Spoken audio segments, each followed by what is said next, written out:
¿Qué tal, chicos? Vamos a empezar a ver la teoría correspondiente al práctico número 3, en donde ustedes van a ver funciones elementales y trascendentes, traslaciones, cambio de tamaño y reflexiones.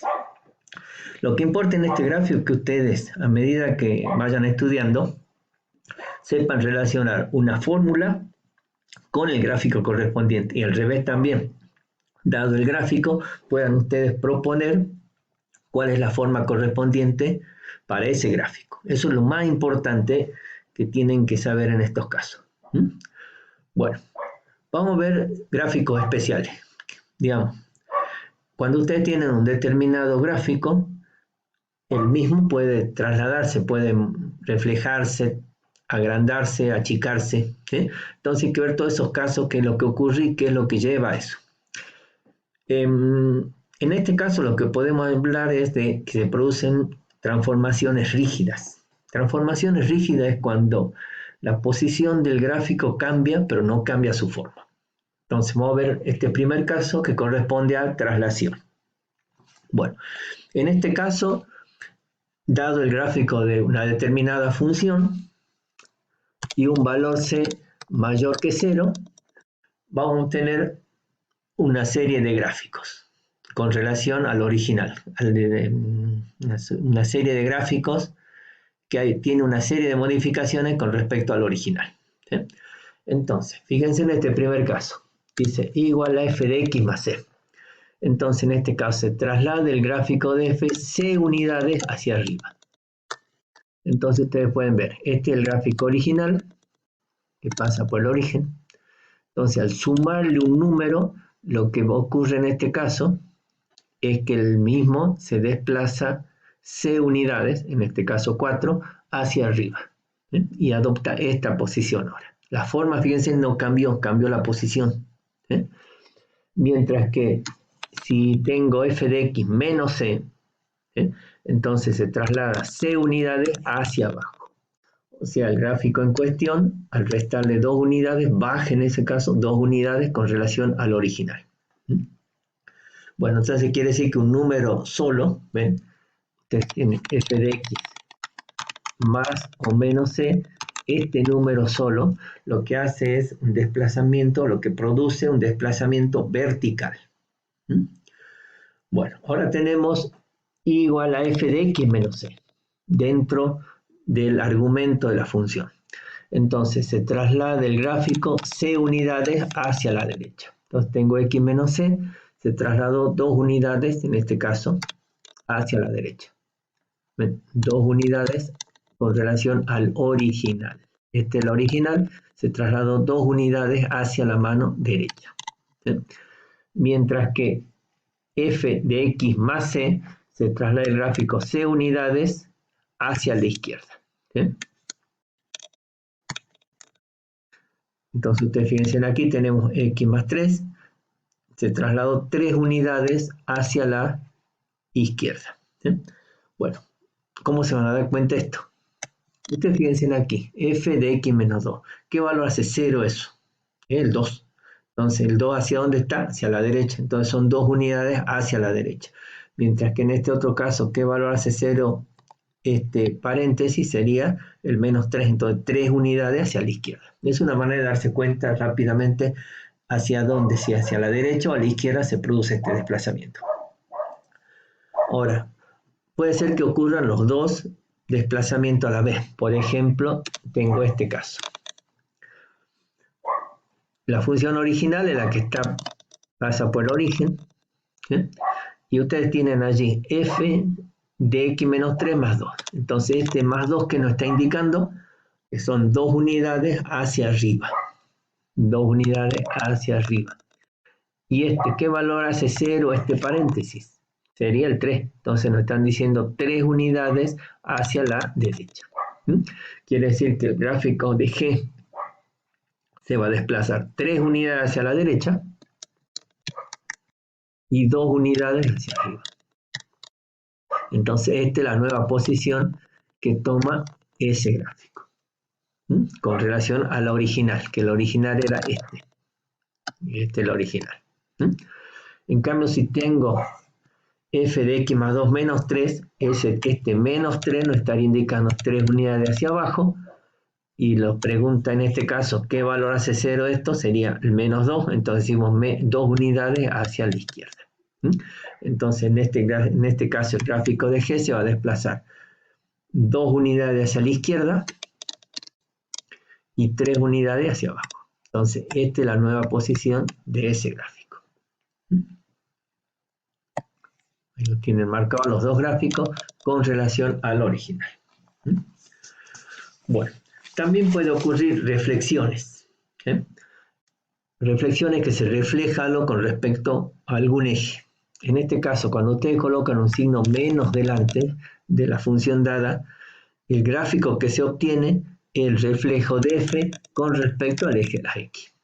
Entonces, por ejemplo, en este caso, tenemos la función, la principal en color verde, que es esta.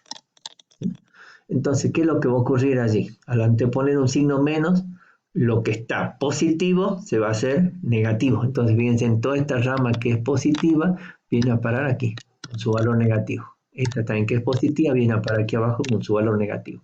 Mientras que esta que es negativa, ¿ven? Porque está del eje para abajo, del eje de la X para abajo, al ponerle un signo menos se hace positiva. Y quedaría esta parte. ¿Ven? Entonces, ustedes fíjense en un reflejo de esta función con respecto al eje de la X. ¿Sí? Si tendríamos otro caso, por ejemplo, algo así, el reflejo sería este. ¿Sí?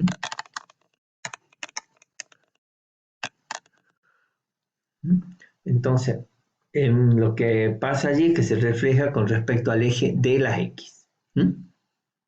Bueno, ahora puede ocurrir también que el gráfico, en este caso, tenga f de menos x. Entonces, en este caso, el gráfico de y igual a f de menos x se obtiene reflejando el gráfico de f con respecto al eje y. Entonces, ustedes fíjense, aquí tengo raíz de x, que es esta curva, que es la curva que tengo en rojo. Bueno, al colocar un signo menos adelante, se refleja con respecto al eje de la y. Entonces, esta curva queda reflejada aquí. O en este otro caso, esta curva que está en azul, esta, ¿no?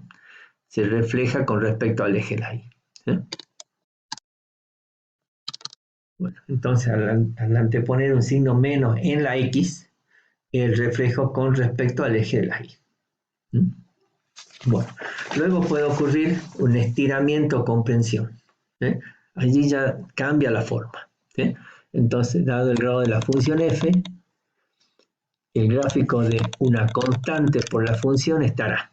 Puede ocurrir tres cosas. Estirado verticalmente si c es mayor que 1. O sea, se va a estirar verticalmente si el c es mayor que 1. Se comprime verticalmente si el c está comprendido entre 0 y 1.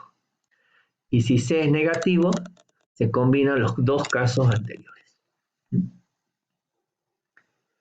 Bueno, entonces aquí tenemos la curva del medio a la que está en verde, que es esta la que está aquí. Bueno, entonces, ¿qué es lo que pasa allí? Supongamos que en este caso la función sea x al cuadrado, corresponde al gráfico de una parábola. Si yo le antepongo, ven, un valor 2 por x cuadrado, ¿sí? Entonces, al ser mayor que 1, se va a estirar y me da origen a la curva que está marcada en naranja.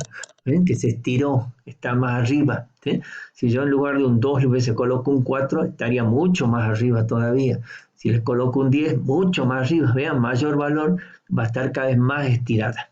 En cambio, si ese valor c, porque aquí sería un medio por x cuadrado, si ese valor c está entre 0 y 1, entonces se achata un poquito más, que la curva roja.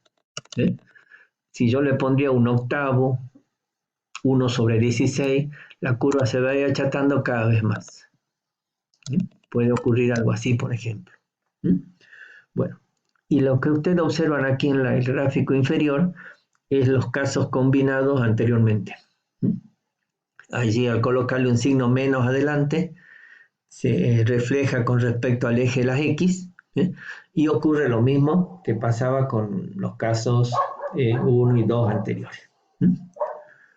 Bueno, ahora vamos a ver las funciones elementales. La primera que vemos. Vamos a estudiar lo que tienen que saber ustedes principalmente: dominio, la paridad, o sea, si es par o impar, ¿sí?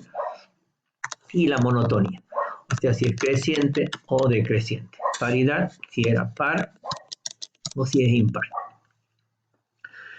Bueno, vamos a ver varias funciones. Tendremos allí las funciones lineal, la cuadrática, potenciales con índice par o impar, las racionales, radical, potencial y luego trascendente.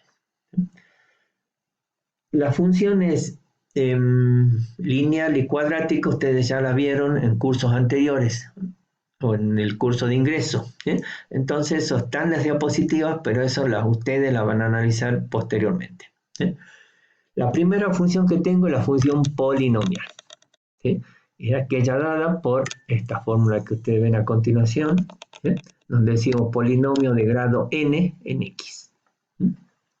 Donde n es el grado y n pertenece a los números naturales. Quiere decir que todos estos exponentes son números naturales. Y los coeficientes a sub i son números reales. Y el dominio de esta función polinomial son los números reales. Bueno, y aquí vamos a tener casos particulares que serían la función lineal, ¿sí? Que esto le dejo para que ustedes los analicen posteriormente, que hay diferentes formas de escribirlas, ¿sí? De acuerdo al valor de las pendientes, va a ser pendiente positiva o pendiente negativa, ¿sí? Y caso constante, y este caso principal, que ustedes tienen que identificar perfectamente que no es una función. Bueno, y las distintas formas que tienen para, de acuerdo al dato que disponen, de obtener las ecuaciones de la recta correspondiente. Bueno, vamos a continuar en la segunda parte, ya con otras funciones, funciones lineales particulares.